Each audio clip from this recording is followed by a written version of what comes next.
Yeni bir videodan herkese merhabalar. Kanalıma hoş geldiniz. Harika bir yerdeyim ama öncesinde kısaca ne hakkında konuşmak istediğimi söyleyeceğim. Bugün Austin'deki ev fiyatları ortalama olarak, kiralamalar ortalama olarak bölgelere göre ayırdım. Green Card'la gelen birisi burada hiçbir tarihi olmadığı için nasıl ev kiralar biraz bunlardan bahsedeceğim. Ev kiralama, satın alma yöntemleri bölgelere göre size hem ev fiyatlarını hem de kiraları ayırdım. Videoya başlamadan önce kanalıma abone olup videoları beğenirseniz çok mutlu olurum ve bana çok büyük destek vermiş olursunuz. Harika bir yere geldim. Hep videoda bahsederdim size Zilker Park diye. Şu anda Cuma günü iş çıkışı saati. İnsanlar yavaş yavaş gelmeye başlıyor mesailerini bitirdikten sonra. Hemen nerede olduğumu şöyle bir göstereyim. Bakın burada insanlar voleybol oynuyor. Mesailerini bitirmişler ve frisbee atıyorlar birbirlerine. Burada bir etkinlik var, buluşma var. Genelde şu ağacın altında hep etkinlikler oluyor. Farklı böyle ekipmanlarla danslar falan yapıyorlar. Çok güzel oluyor. Ailenizle birlikte vakit geçirmek istiyorsanız burası çok güzel bir mekan ve çok doğru bir mekan. Özellikle böyle akşam iş çıkış saatinden sonra kalabalık oluyor ama kalabalığı çok güzel aslında. Hani başka yerlerdeki gibi kalabalık oldu hadi kaçalım değil. Videoya geçiyoruz. Şimdi kendime güzel oturacak bir yer bulayım. Ondan sonra başlayalım. Ve aynı zamanda bu parkın bu kadar harika bir şehir manzarası var. O gördüğünüz yer Downtown Austin. Ve şimdi hadi bakalım oturalım ve sohbet edelim. Güzel bir yer bulduk. Masa harika. Arkamda gördüğünüz gibi downtown manzarası. Güneş gözlüğümü taktım çünkü kamera tam güneşin arkasında. Şu anda buraya da güneş vurmuyor. O yüzden rahat konuşabiliriz. Green Card sahibi olarak Amerika'ya geldiniz ve önce barınma ihtiyacınızı gidermeniz gerekiyor. Nelere dikkat etmeniz gerekiyor? Nelere odaklanmanız gerekiyor? Biraz bunlardan bahsedelim istiyorum. Öncelikle birinci olarak ne istediğinize karar verin. Ev mi istiyorsunuz? Apartman dairesi mi istiyorsunuz? Kondo mu istiyorsunuz? Çünkü bunların arasında farklar var. Onlardan size bahsedeceğim. Öncelikle buna karar vermeniz lazım. Mesela ev böyle daha fazla mahremiyet sunuyor. Genellikle bahçeli ancak maliyeti doğal olarak daha fazla oluyor. Kondolar ortak imkanlara sahip olabiliyor. Havuzuydu, jimiydi, fitness'ıydı. Daha az mahremiyet var tabii eve göre ve yüksek aidatları olabiliyor. Bu tarz bir dezavantajı var. Apartmanın da kiralama açısından daha yaygın oluyor. Genellikle bina içi ortak alanlara sahip oluyor ve maliyeti genellikle ev veya konutlara göre daha düşük oluyor. Öncelikle ev kiralarken gerekli belgeleriniz olması gerekiyor. Bu belgeler mesela kimlik belgeniz, gelir belgeniz, kredi kontrolünüz, kiralama geçmişiniz ve geçmiş kontrolü. Yani bunlardan kısaca bahsetmek gerekirse kimlik olarak Green Card'ınızı kabul ediyorlar. Ama bunun yanında söylediğim gibi sürücü belgeniz vesaire olursa çok daha iyi olur, çok daha güçlü olur. Ama Green Card'ınız olmazsa olmaz. Pasaportunuzdaki vize hiçbir şekilde burada ev kiralarken işe yaramıyor. İkinci olarak gelir belgesi. Ev sahipleri kiraları karşılayabileceğinizi görmek için sizden bir gelir belgesi talep eder. Eğer buraya yeni geldiyseniz, çalışmıyorsanız bir banka balansı, bankanızda ne kadar para var onu göstermeniz gerekebilir. Maaş bodrosu, banka hesap dökümleri veya işinizden alınmış bir belge. Ayda şu kadar maaş alıyor, burada işe başladı gibisinden bir belge alabilirsiniz. Eğer burada gelir gelmez işe başladıysanız bu çok büyük fayda sağlar sizin için. Kredi kontrolü bence en önemlisi bu. Amerika'ya yeni taşındınız ve doğal olarak kredi geçmişiniz yok. Burada her şey kredi geçmişine göre yapılıyor. Kredi başvurunuzda her yerde olduğu gibi Türkiye'de de burada da ama burada bence Türkiye'ye göre daha sıkı ve daha sıkıntılı kredi notu ve daha kolay bir şekilde inip çıkabiliyor. Kredi notunuzu yükseltmek için tipler var, öneriler. Fakat şu anda kiralamaktan bahsediyoruz, ev kiralamaktan. Eğer bir kredi geçmişiniz yoksa doğal olarak bu sizi ikinci bir opsiyona itebilir. Bu da biraz daha fazla depozito verebilirsiniz. Normalden 1,5 katı, 2 katı belki isteyen kişiye göre daha fazla değişebilir. Ama kredi geçmişiniz yoksa kira ödeme kabiliyetinizi göstermek için ek bilgiler sunabilirsiniz. Kiralama geçmişinden bahsedecek olursam daha önce kaldığınız yer Türkiye'de doğal olarak yeni geldiniz, ev kiralamadınız. Onunla ilgili ev sahibinize ya da kaldığınız yere bir iletişim bilgisi verebilirsiniz ve buradan kiralayacağınız yere de o bilgiyi verebilirsiniz. Tabii bunlar onu kabul eder, kabul etmez. O oradaki kişinin inisiyatifine kalmış durumda. Ama kiralama geçmişinizi de görmek isteyebilirler. Kimisi der ki evet istiyorum, görmek istiyorum. Belki arar gerçekten konuşur. Siz bu konuda gelmeden önce eğer kiradaysanız ya da geldiğiniz yerde bir geçmişinizi verebilirsiniz. ulaşabileceğiniz bir numara varsa mutlaka bunu halledin derim. Geçmiş kontrolü ise bizim de bildiğimiz gibi sabıka kaydı oluyor ve bazı ev sahipleri, hatta çoğu ev sahibi sabıka kaydını istiyor arkadaşlar. O yüzden Türkiye'den gelirken yanınızda elektronik imzalı sabıka kaydı bulundurmanız sizin için çok faydalı olacaktır diye düşünüyorum. Bunlar önemli belgeler. Bunlar olmadan bir tanesi eksik olduğunda biz Türkiye'deki gibi taşınıp belgeleri sonradan tamamlarız gibi şeyler oluyor. Ama burada maalesef bunlar olmuyor. İmzaya gidemiyorsunuz ya da evi kiralayamıyorsunuz hiçbir şekilde. Banka kredisi bile buradan dönebiliyor bu yüzden. Bunlara dikkat etmenizi tavsiye ediyorum. Mesela ev bakmak için internet siteleri var. Zillow.com, Apartments.com, Realtor.com, Craigslist gibi internet siteleri var. Ben de zaten bugün verdiğim bütün bilgileri buralardan aldım. Sizin için ortak bilgileri aldım. Emlak acentelerine bakabilirsiniz. Emlak acenteleri bildiğiniz gibi kiralamada uzmanlaşmış bir emlak danışmanıyla çalışabilirsiniz. Piyasayı hem anlamanıza hem de uygun mülkleri bulmanıza yardımcı olur. Fakat bu size biraz maliyetli olur. Ya da mahalle mahalle gezeceksiniz. Son seçenek. Aynı bizim Türkiye'de yaptığımız gibi. Bunu burada bulmak biraz zor. Siz emlakçıyla anlaşmaya çalışın derim burada. Çünkü iyi para alıyorlar. Burada emlakçılar gerçekten iyi para alıyor. Bir sonraki aşama kiralama gerekliliklerini kontrol edin. Bunlar ne oluyor? Birincisi kira başvurusu. İlgilendiğiniz mülkler için başvuru formu doldurmanız gerekebiliyor. Bu da yaklaşık 30 ile 50 dolar arasında bir masrafa tekabül ediyor ve geri ödemesiz. Ben bunları tamamen bu internet sitelerinden ortak bilgi olarak sizlere sunuyorum. Belki araştırma sizin için zor olur. Burada ben size onu güzel güzel anlatmak istiyorum. İkincisi de güvence depozitosu. Çoğu ev sahibi güvence depozitosu talep eder. Bu genellikle bir ay tutarındadır. Türkiye'deki gibi bazen 1,5 ay olabiliyor. O yine isteğinin inisiyatifine göre değişiyor. Ama eğer buraya yeni taşındıysanız ve gerçekten bir kredi geçmişiniz yoksa arkadaşlar, sağlam bir güvenlik depozitosu ödemeye hazır olun demek istiyorum sizlere. Gerçekten ama gerçekten buna hazırlıklı olun. Ödeyeceksiniz. Başka kaçış bir yolunuz yok. Yapacak hiçbir şey yok. Adam kendini güvence altına almak zorunda. En az birkaç ay sizden bunun garantisini isteyebilir. Ya da tanıdığınızın bir dostudur, ev sahibidir. O sizin bileceğiniz iştir. Ama buraya geldiğinizde herhangi bir kredi geçmişiniz yoksa buna hazırlıklı olun. Ve bu bahsettiğim şey de aslında bir sonraki bahsetmem gereken olası zorluklara hazır olmanız gereken konulardan bir tanesiydi. Ve bir sonraki de aslında bence en zoru bu. Kefil bulmanız gerekiyor. Özellikle yeterli gelir ve kredi geçmişini sağlayamazsanız burada ev sahibi sizden bir kefil istiyor. Ve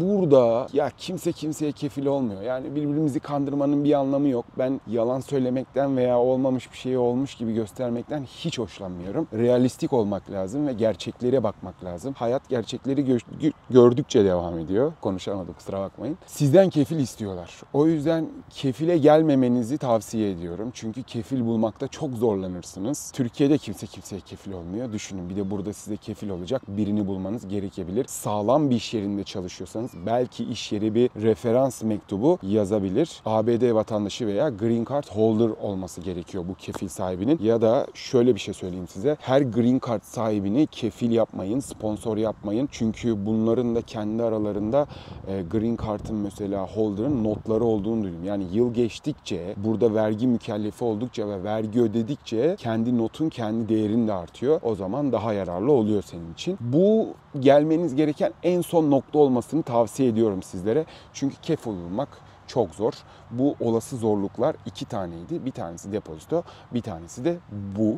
Ve en önemlisi, zaten bunu yapmayan yok. Mülkleri ziyaret edin. Özellikle burada kesinlikle mülkleri ziyaret edin ama ziyaret ederken sadece boya, badana, tava, hiç oralara bakmayın arkadaşlar. Bunun borularına, su sistemlerine, inciğine, cinciğine bakın, her şeyine bakın. Zaten kredi alırken bu banka gelecek, kontrol edecek, evi kontrol edecek, verilen değerle evin değeri tutuşuyor mu ona bakacak. Atıyorum siz 150 bin dolar kredi istediniz ama evin değeri 130 bin dolar. Banka gözünde 130 bin dolar ama ev sahibi sizden 150 bin dolar istiyor. Siz işte bunu orada kullanabilirsiniz. Ya da buraya gelmeden gerçekten evi bir uzman biriyle gelin, kontrol ettirin. Evdeki masrafları görün ve ev sahibine söyleyin. Bu böyle masraflar var. Bunları düşmen gerekiyor. Banka geldiğinde bunları düşecek. Size diyecek ki sen benden 150 bin dolar kredi istiyorsun bu ev için. Down payment'ın var, peşinatın. Fakat bu evin ederi 130 bin dolar. Ben bu 20 bin dolar farkı sana vermiyorum der. Buna mutlaka hazır hazırlıklı olun.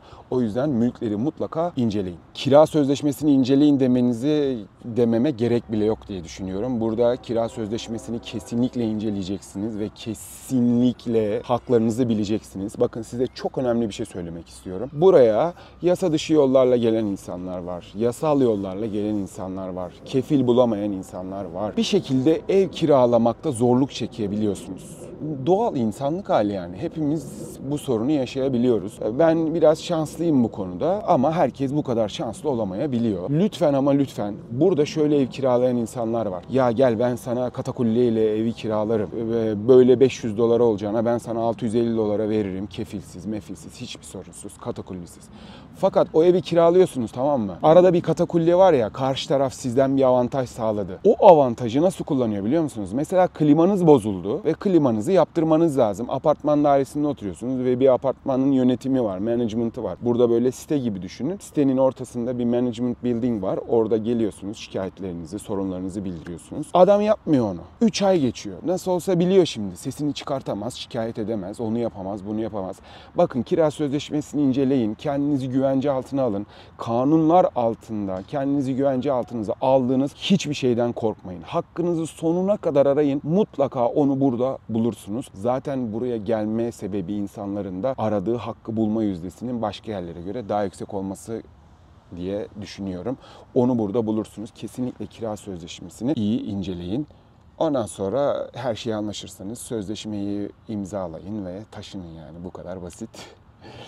Sonuç olarak şöyle bir şey söylemek istiyorum. ABD'de kredi geçmişiniz yoksa gelir gelmez güvenli bir bankadan, bilinen bir bankadan ve burada bazı kredi şirketleri var, bankalarla çalışıyor. Experian, başka vesaire vesaire.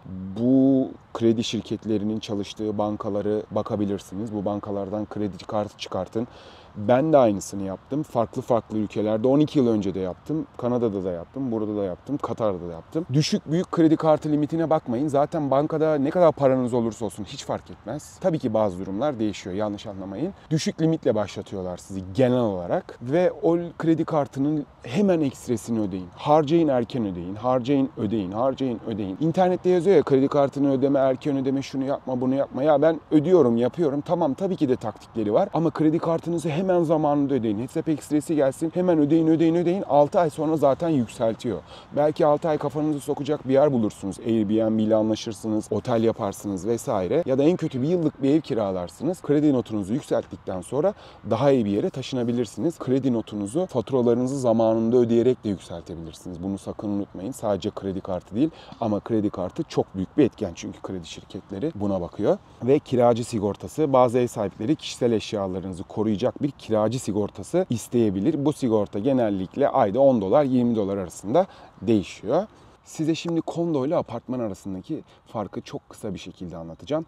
Kondoda bir konut bireysel olarak mülkiyet sahiptir. Binadaki her bir birim ayrı bir sahibin mülküdür. Yani ben başka bir dairedeyim, o başka bir dairede, o başka bir dairede. Hepimiz bunların ayrı ayrı sahibiyiz. Bu konutta sahibi yaşayabilir ya da kiralayabilir. O kiralayana aittir mülkiyet. Oradaki giderler, bakımlar vesaire vesaire. Fakat apartman dairesinde bina genellikle tek bir varlığa ya da şirkete aittir. Atıyorum ABC firması çok güzel bir kondo yaptı. Bizim evin yanında bayağı güzel bir böyle apartman site yapıldı. Baktım ya burada hani ben değil de güzel yatırımlık bir yer bakıyorum, fiyatlar ne kadar falan diye. Orası apartman, kondo değil. Hepsi kiralık. Yapan şirket bütün oradaki yüzlerce daireyi kiralıyor. Bu da apartmanla kondo arasındaki fark.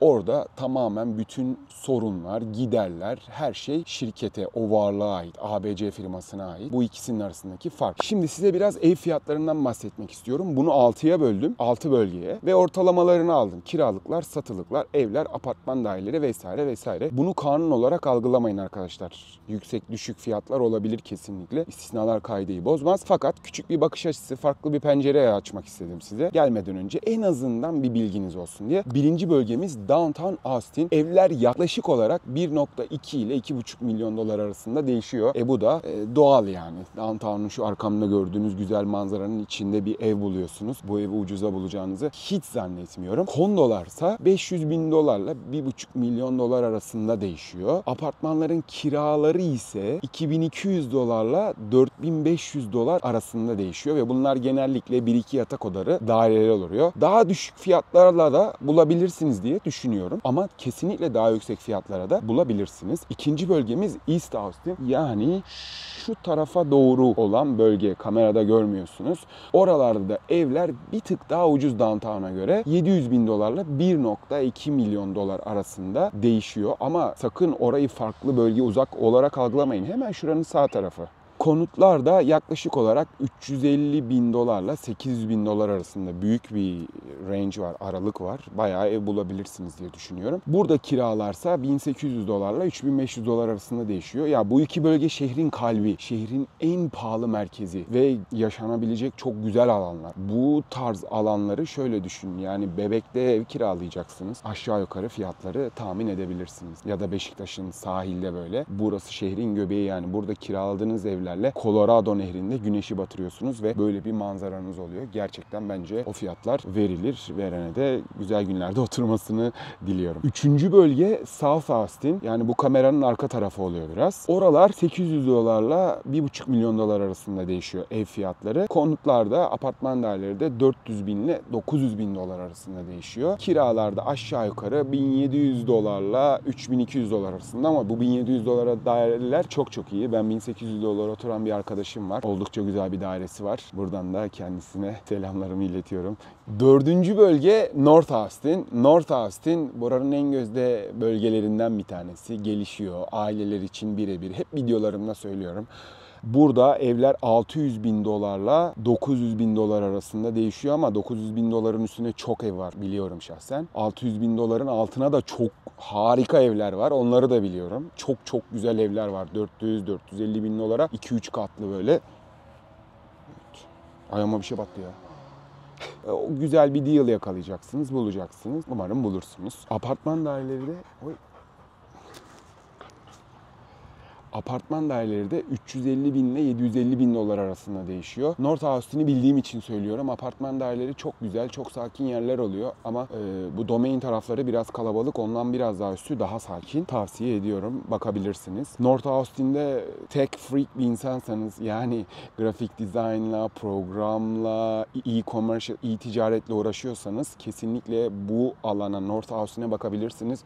Domain ve etrafı baştan aşağı bu teknoloji şirketleriyle dolu. Taylor'da dünyanın en büyük, North Austin'de değil ama Taylor'da dünyanın en büyük Samsung müşteri hizmetleri falan yapılıyor binası. O yüzden yani gelişecek ve büyüyecek bir yer. Sadece North Austin bazında konuşmuyorum. Genel olarak aklıma geldiği için söylüyorum. Apple 5 yıl içinde yaklaşık 40 bin personel taşıyacak buraya. Bütün işletimini buraya taşımayı düşünüyor Texas'a. Bu yeni bir iş, yeni bir fırsat. Yapacağınız beslenme olabilir, hizmet sektörü, her türlü işte yeni fırsat demek.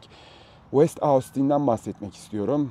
Cennet mekan. Biraz high class. Evler 1 milyonla 3 milyon dolar arasında ortalama değişiyor. Ama 4, 5, 6, 7, 8, 9, 10, 15, 20, 25, 26, 29 milyon dolara da ev var. Atmıyorum. İnternet sitesinden girip bakabilirsiniz.